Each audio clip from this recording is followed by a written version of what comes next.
ભેસ્તાન વિસ્તારમાં આવેલા ફાયરના ક્વાર્ટરમાં ચોરી, ત્રીજી વાર ચોરી કરવા આવેલા તસ્કરને જ લોકોએ ઝડપી પાડ્યો. ફાયરની ટી શર્ટમાં ચોરી કરતો હતો ચોર. ચોરને લોકો દ્વારા માર મારવામાં આવ્યો. પોલીસ આવે ત્યાં સુધી ચોરને દોરીથી થાંભલા સાથે બાંધ્યો.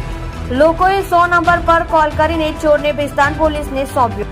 આપ જોઈ રહ્યા છો સોમવાર time news channel bureau report Surat.